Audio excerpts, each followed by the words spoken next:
The person who does 90 meetings in 90 days with earnestness could never say that was a waste of my time. No one has ever said that.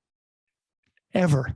There's never been that person who said, okay, I went to 90 meetings in 90 days. I connected with people. I shared from my heart. I listened to the fullest capacity. And that was a complete waste of time. Nobody ever said that. What they said was, I feel different than I did. Something has shifted. Why is that?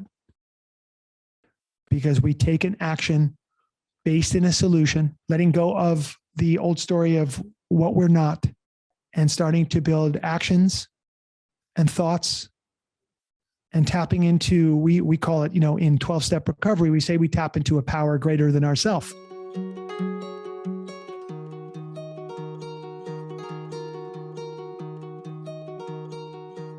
Theresa. Yeah, thank you so much, Tommy, for being willing to provide questions around addiction, recovery, and I'm so grateful to be part of this circle right now, and everyone else who's listening too. So my question is, I got sober when I was 18, so I'm a young person in recovery. I've been sober for almost 8 years now on this path of recovery and discovery, and my life is so much bigger, and I'm so blessed in so many ways due to a lot of your teachings, being a part of Recovery 2.0 and, other healing modalities. And my question to you is that for people who maybe have longer term recovery, have been on this path and journey for years, for me personally, sometimes I still wake up with anxiety, with grief, with sadness. And, I have a lot of separation from the dis-ease, but it's still I feel like it's always there. It's always in the corner, in its own way. And I'm wondering, do you believe that we can completely, get beyond sort of this addiction and reach that place of peace and contentment? Or is it sort of maybe an acceptance of the human condition? This is what it is, and there's beauty in that. Or are there different things that people maybe, if they have longer term recovery, keep hitting those obstacles and those bumps that can do to sort of elevate more peace and freedom? Wow. Thank you for this inquiry. I'm so excited that you asked and that we can share on this core question. I say it's a core question because I truly believe that it's actually a question that every human being has, whether they find themselves in recovery or in discovery, as we describe ourselves. Wherever they are in their path, everybody's basically asking this question: how can I find peace? Is there such a thing in the human condition? I wake up with anxiety, depression, stress, worry, fear. Is there a way beyond these things? Like all people, we struggle with attachment, pride, anger, lust. Is there a way beyond these things? These are the age-old questions. This question, this inquiry, lays at the heart of the human effort. And so thank you so much for voicing it the way that you did. Every thought leaves an impression in the being, the mind-body system. So thought comes, subtle impression is left behind. To repeat a thought, to focus one's thought over and over and over again on whatever it is, leaves deeper and deeper and deeper impressions, layers of impression, one on top of the next, one on top of the next, one on top of the next. Eventually, those impressions become habits. So the thoughts which left an impression create the need or compel us to act. So there's a thought, and then there's an action. The action also leaves an impression in the being. So in concrete terms, let's just use a metaphor of the chocolate cake. So I'm thinking about the chocolate cake, thought, impression. I'm thinking about, I've decided that that thought is kind of interesting to me and enticing to me. I think I'm going to build upon that thought. I'm now going to think about the icing on that chocolate cake. I'm going to think about, and I'm going to draw upon my memory now, because these impressions are already here. And I'm going to think about that little, ever so slight crunch that happens when I crunch through the icing into the soft cake of the chocolate cake. I'm going to think about the fact that it was my grandmother that used to give me that chocolate cake and how much love I felt from her and sweetness. And the chocolate cake was not only sweet because it had sugar in it, but because it was associated with love coming from my grandmother. Impression, impression, impression, impression. All of those thoughts leave an impression, a subtle impression behind. Eventually, I think about that so much, I'm like, ooh, I think I will go have a piece of chocolate cake. And I go and I have a piece of chocolate cake. I go out to the store, I take an action, I leave my home, I go down to the store, I buy chocolate cake and I eat it. Yummy. And I eat this chocolate cake. And I have the experience of eating that chocolate cake. I've now taken an action that leaves an impression, a deeper impression than just those thoughts. And having had that chocolate cake,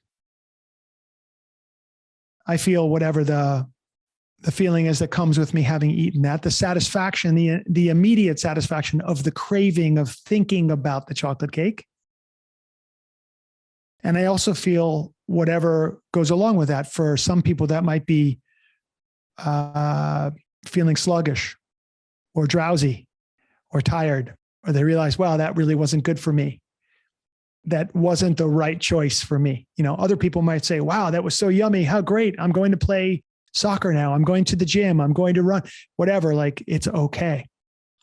Whatever the collection of feelings or consequences was. All of these things are impressions, impressions, impressions, impressions.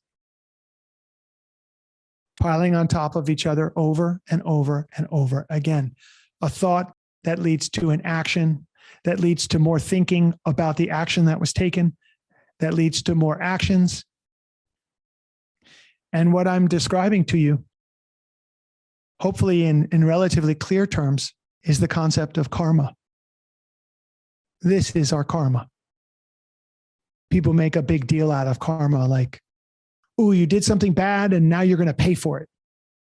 Or you did something good and you're going to be rewarded. And that's not exactly how karma works. That's a very rudimentary understanding of karma.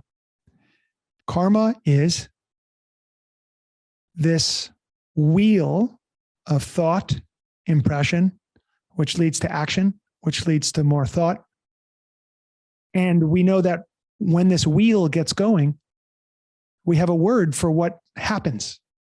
The word is habit. We're building a habit. In my own life, unconsciously, I was dealing with anxiety as a child and through my adolescence and into my 20s, even into my 30s. And when I started to really awaken and learn how to break the habit, I didn't realize where this was coming from. Looking back, I could say my anxiety, I could attribute to insecurity that I felt as a child with what was happening in my house. There was a lot of fighting, a lot of emotion, a lot of struggle, a lot of anger, a lot of bitterness, a lot of blame, and a lot of complaint, and a difficult environment to be in. But if you asked me then, hey, something seems to be bothering you, what's up? I would not be able to answer. I would not be able to tell you what was wrong, but something felt wrong. That's how I define anxiety. Anxiety is something's wrong. I'm not sure what it is. There's just a nagging feeling that something is not right in the world. There's a glitch in the matrix. And I don't exactly know what it is. I have an itch that I want to scratch, but I don't seem to be able to get deep enough to scratch it. I now understand through self-inquiry and study of yoga and the practice of meditation that I had built a habit. I had built the habit of anxiety in response to what I was experiencing in the world. And that as an adult, my work in the world was going to be to break that habit, to break out of thought that leads to more thought, that compels me into action, action that leads to even more thinking, and that keeps me on this wheel of karma, the karma of being an anxious person. I have known people who came up in a very, very painful and difficult home situation. Some of those people have suffered terribly in their entire life.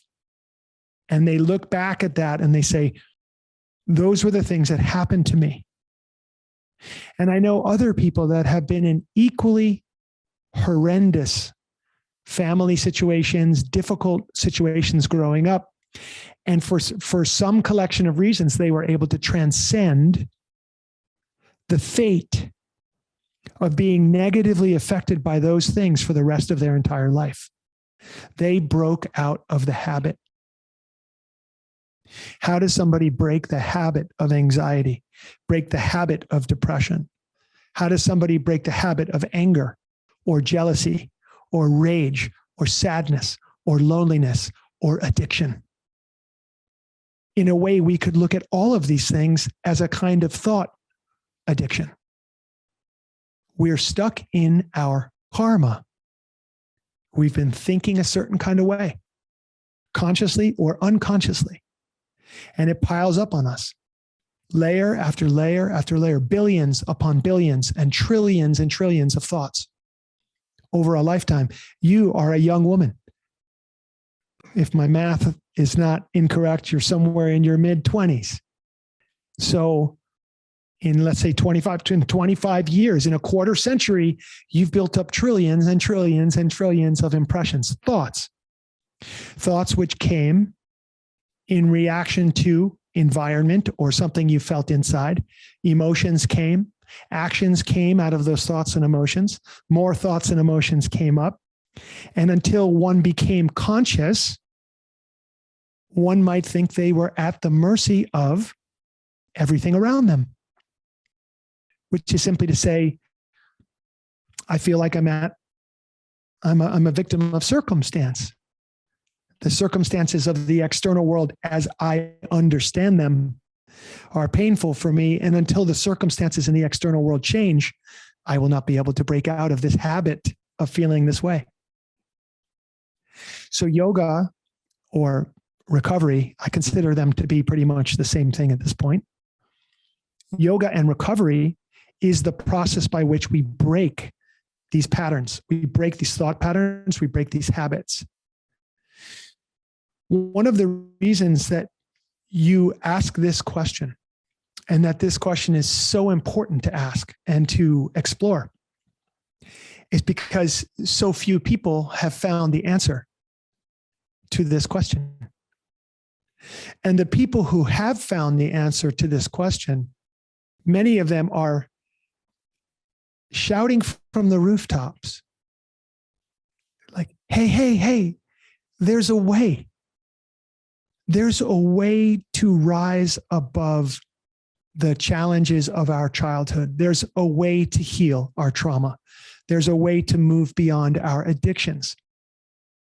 And we have to do it through the cultivation of our awareness and consciousness, through meditative practices, through yoga, through the arts that help a person to learn how to relate to their mind. We have to cleanse the subconscious. We have to work this out so that we're not stuck in the same karma for the rest of our existence.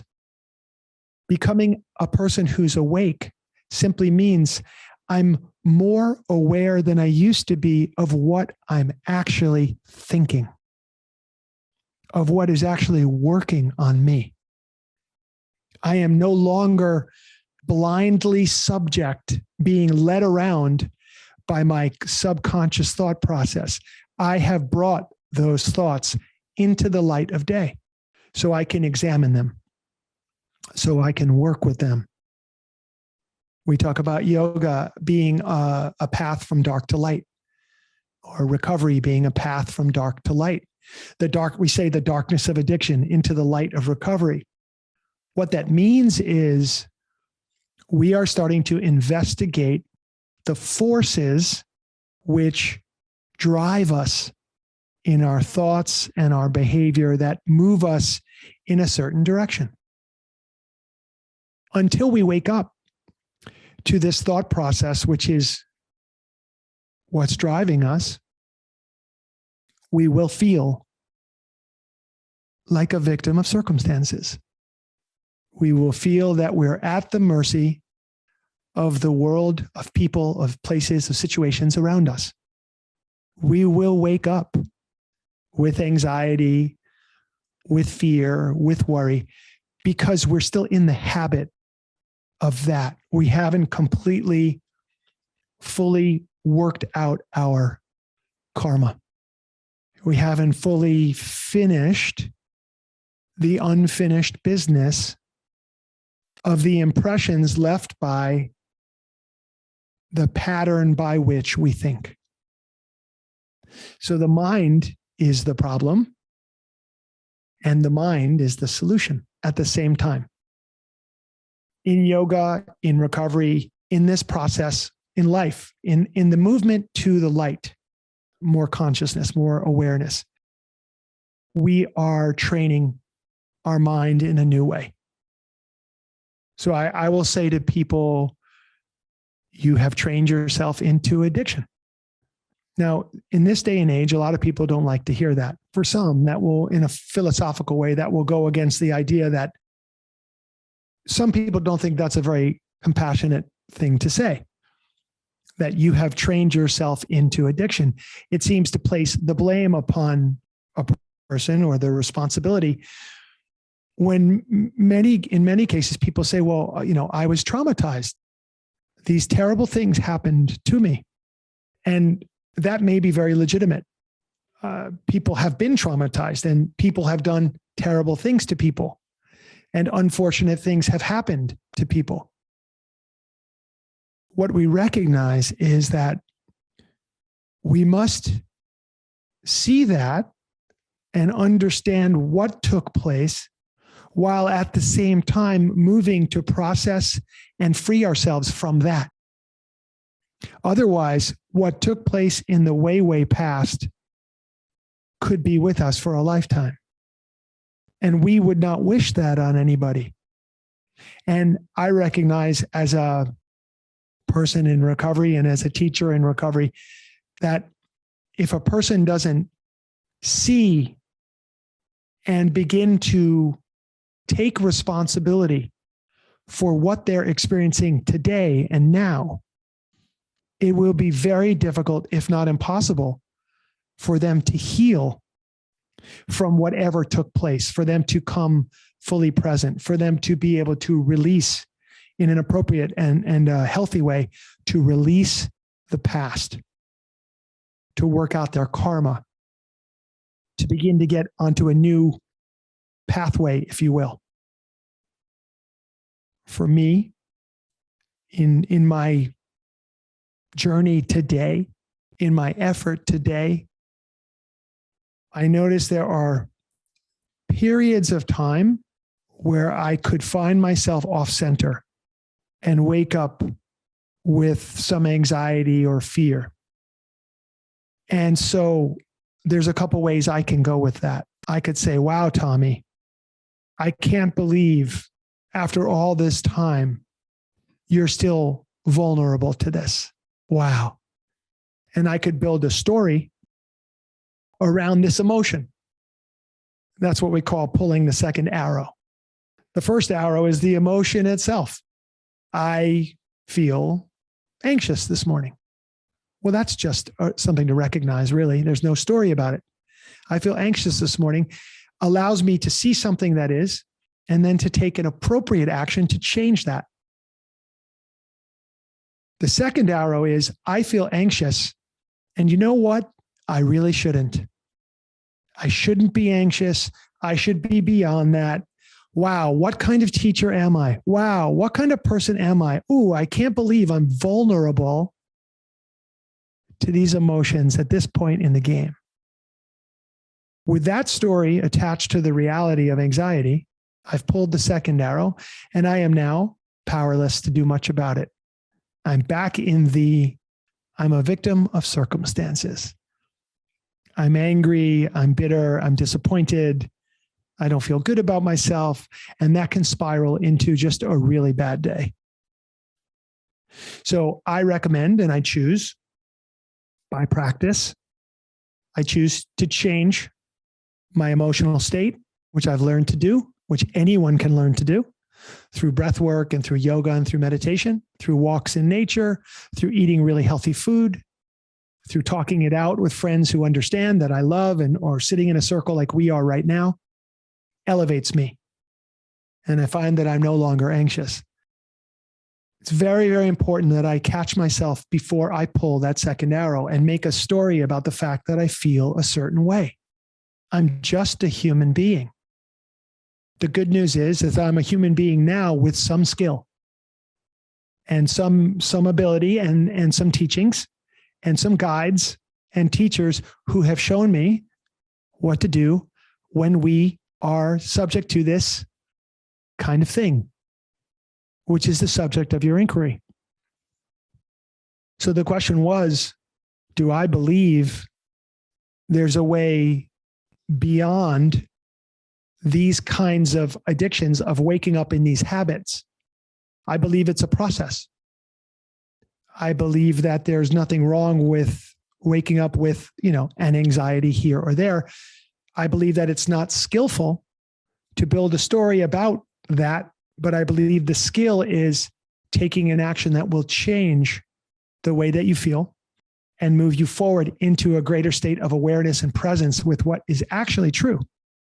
Of course, the anxiety and the trauma and the thing that happened and the way they treated me and the circumstances that happened. And if you only knew what happened to me, then you would finally understand why it's okay for me to be miserable.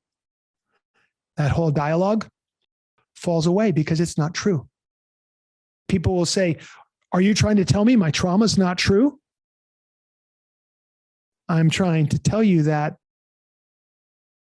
the experience which has taken place, which created that chemical trauma within your body, no longer exists.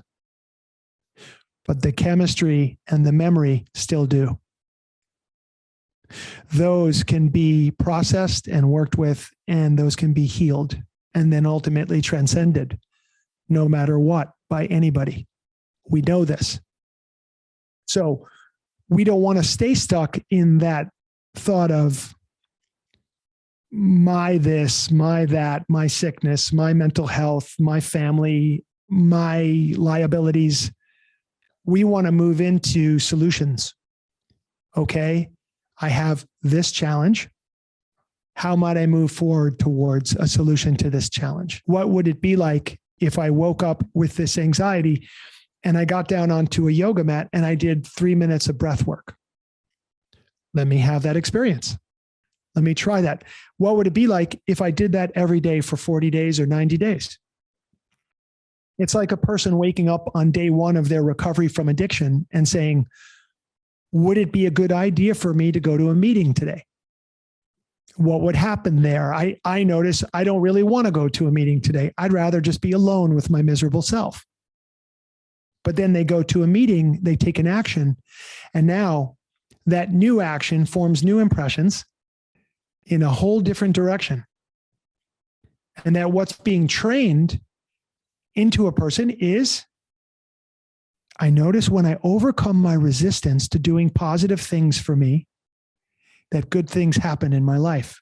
I think I'll do more of that. And we begin to move down a road towards healing and health. And we will find after a certain amount of time of steadiness and practice, like if you went to 90 meetings in 90 days, the person who does 90 meetings in 90 days with earnestness could never say that was a waste of my time. No one has ever said that. Ever. There's never been that person who said, okay, I went to 90 meetings in 90 days. I connected with people. I shared from my heart. I listened to the fullest capacity. And that was a complete waste of time. Nobody ever said that. What they said was, I feel different than I did. Something has shifted. Why is that? Because we take an action based in a solution, releasing old story, letting go of the old story of what we're not, and starting to build actions and thoughts and tapping into, we call it, in 12-step recovery, we say we tap into a power greater than ourself. That could mean God for somebody or spirit or great, whatever it is. But it really just means you released old stories and you were able to adopt new ones, which brought new energy into your life, new momentum. And after a short period of time, relatively, you changed. Now, you already expressed that you've had major changes in your life. And so you're knocking at the door of this next level. Now, one thing I notice, like we're all on social media and I happen to know you and I see you in the gym and I see you rocking it and crushing it in that gym. I see that it's meaningful to you. I see that it brings something positive to you. And so all you have to do, your job, is to enjoy all those things without looking for the outcome that those things might produce. In other words, we go to the gym. Often we go to the gym for something. Well, I'll go to the gym, but my body better look this way in 30 days, or I want to bench this much in this amount of time. And very few people go to the gym or live their life just for the joy of what they're doing. This can be part of our anxiety structure, is that we are in the habit of doing things for the hope or the possibility that they will lead to something else, at which point we can then relax. Can we break out of that habit and start to do things purely because they're joyful?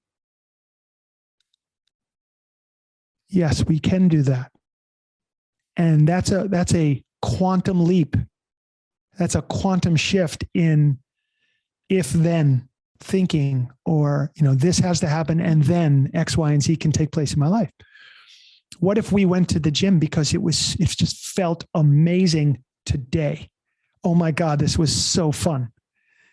Now, I'm not saying that you're not doing that. We haven't had this discussion. But I know that for me, the movement from anxiety to presence had a lot to do with the mental setup for my engagement in certain activities. And my effort has been about moving towards greater and greater joy in the decisions that I'm making. Joy now.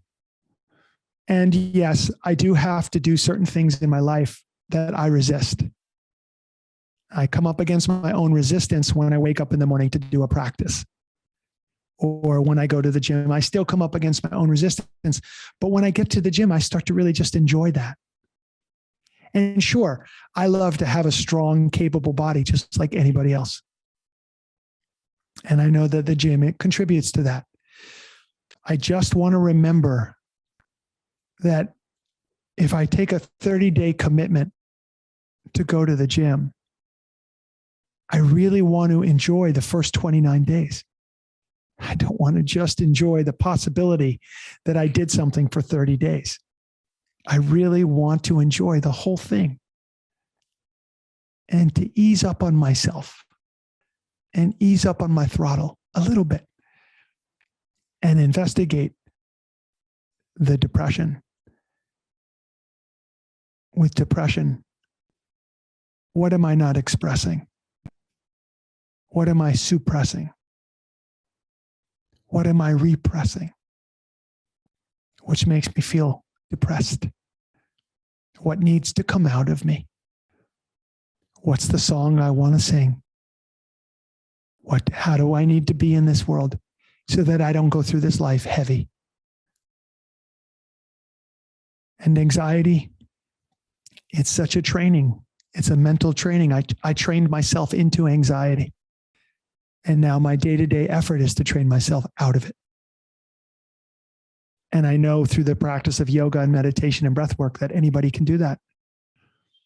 And when you add music, sound, vibration, singing, and dancing, art, nature, when you add all of these incredibly beautiful things into it, then we can find ourselves truly healed, truly joyful. And we'll put together a string of days where we'll wake up, like after a string of days, we'll wake up and we'll be like, oh, I'm not anxious. I don't have to prove anything anymore. I don't have to be anything other than just me. What was it that was wrong? And it will be very difficult from that place of being healed to relate to yourself as the person you once were. Like, I no longer understand, like, what was I so bent out of shape for when actually everything was okay? Well, I had to break out of my patterns. I had trained myself to be and to think a certain way, and it had a consequence on me. And I got to wake up, and it happened for me. And now life happens for me rather than happens to me. And that's a quantum leap. And then life will happen through me. And then you're just blessed. Now you're just, in the employment of powers greater than ourselves. So that's a good place to end this exploration. I'd like to ask if something comes up for you or anything further you wanted to say in relation to what we just explored. Wow. First, just wow, that answer was absolutely just, opened up so much for me. I think the follow-up question, you talk about joy, and I think you are 100% right. Like how we are relating to the things we're doing, whether that's practice, gym, is really everything. And so just from my own observation of, people, friends that are on this path of recovery and discovery, how do you help someone sort of claim their worthiness and that they deserve joy? Because I feel like a lot of people like me struggle with these types of things because I think that I'm not good enough. I'm not worthy of joy. I'm not worthy of these certain things, which then creates that habitual loop. So how would you, or what feedback or advice would you give someone who maybe is like, that all sounds great, but like, I just don't feel deserving of that, or that's even a possibility for me to get there? The way my teacher, Guru Prem, put it to me, he said, if you give energy to the fantasy of your shame, it will take you to places you don't want to go. Now, there's a lot to unpack there. Shame is this sense that there's something wrong with me. Not that I've done something wrong, that's more guilt, but that there's actually something wrong with me. I'm wrong. I'm off. I'm not worthy. I'm not good enough. So that's all in the realm of shame. It's a fantasy, is what my teacher is telling me. What does he mean by that? I actually, back in the day, I actually feel these feelings. How can you tell me this is a fantasy? It's a fantasy because it's not based in truth. Your shame comes as the result of misunderstanding. For if you really understood what and who you are, you could not possibly be ashamed. It also is a learned behavior. It's a habit. And when people are shame-based, they're the most challenging people to work with on a path of recovery, because until they break out of that pattern, there's always that default of, well, I'm just not good enough. I'm just not good enough. So how do we do it? In very practical terms, we need something to help us. The way it worked for me, I needed three things. First of all, I needed to start to feel better about myself. I just needed to start to feel better about myself. How do you do it? You do it one action at a time. You begin to do things that make you feel better about yourself, little by little. So the old saying is, if you have, how can you build self-esteem? You build self-esteem by doing esteemable acts. You do little things, the tiniest of things, from smiling at somebody when they need to see a smile, holding a door for somebody, being kind to somebody, compassionate with somebody. Treat yourself well with a beautiful smoothie or a drink of juice. That's kindness to yourself. Little tiny things lead to consistency with doing those things, and you start to feel better about yourself. That's one thing. Looking for ways to be of service, either to myself in a really, really compassionate way, and also to others. Second, I have to put myself around other people who are not in that same frequency.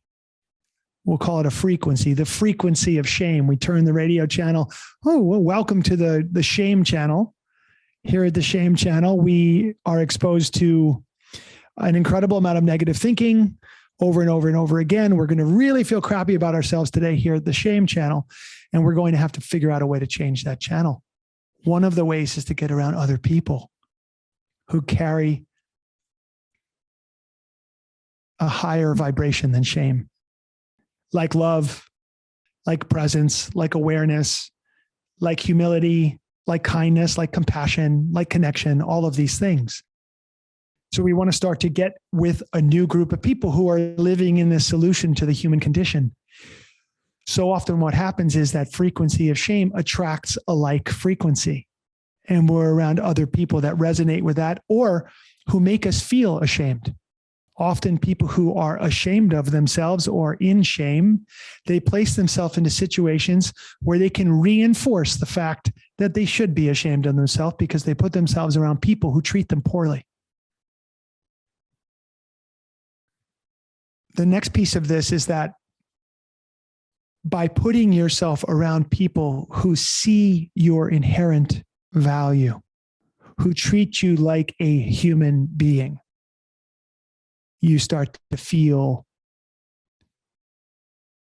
energy come in. And the direct experience I've had of this,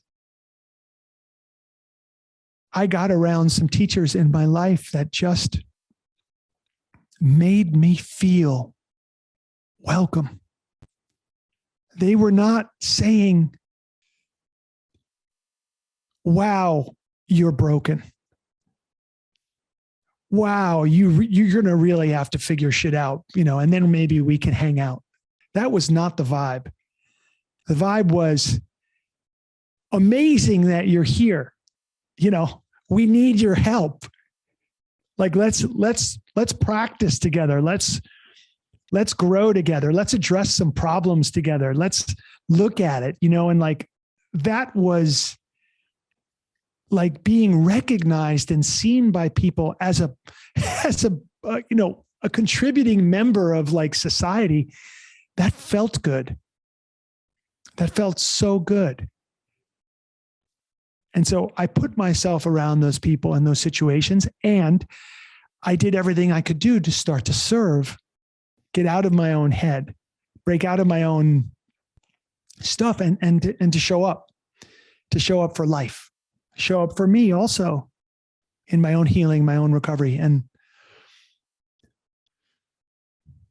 it's a process. I wish I could tell you I had the thing that I'm about to suggest. That would be really great if you had. Anybody who's watching or listening to this. I cannot say that I'm the most patient person. I cannot say I've been the most patient person. I can simply tell you that I have been impatiently learning since I ever found recovery. But if I could suggest patience as a strategy, I would. It's all coming. If you do the work, if you are honest with yourself, if you get around other people working to be more and more honest and to live the best version of their life, if you get around those people, if you lean into nature and you lean into humility, if you admit when you make a mistake and try to do better, you cannot fail in this life. You cannot fail in this life. And this is a path of discovery, as you called it, and as we like to call it, a path of discovery, Recovery 2.0. It's available to anyone, anywhere, anytime. And I highly recommend it, because with patience, you'll find that you'll get where you need to go. And once you get where you need to go, you'll realize you're just here. And that you're just on this never-ending evolutionary path, and it's perfect. And it's difficult to be human sometimes, and that's okay too. So can we overcome the human condition? No. We can just be more human, and we can become more skillful, and we can develop ourselves into awake, whole, united people, integrated. The past becomes part of who you are today, not something you run from, but it becomes something that you are informed by. It no longer haunts you. It doesn't have the charge it used to. You're informed by that. The future is something that you can't even guess at, because to even try to guess would be selling yourself short. The present moment, where it's at, this moment we've all decided to be in together, spontaneous and creative. We don't know what's coming next. And that's scary, because we don't know what's coming next. It's being in the present moment is like being in the unknown. It's part of the reason we don't want to be in the present moment. We want to predict and control and manipulate. But when we let go and we have that surrender, we find ourselves here in the present moment, and the most extraordinary things take place. So yes, we can be excellent at being human and imperfect. And we can also have God-like aspects of our character as well. And all of that goes together in this one messy but beautiful existence. So thank you, Theresa, so much for your beautiful inquiry. I'm so grateful that you are sitting with us in circle today. Thank you so much for your answer.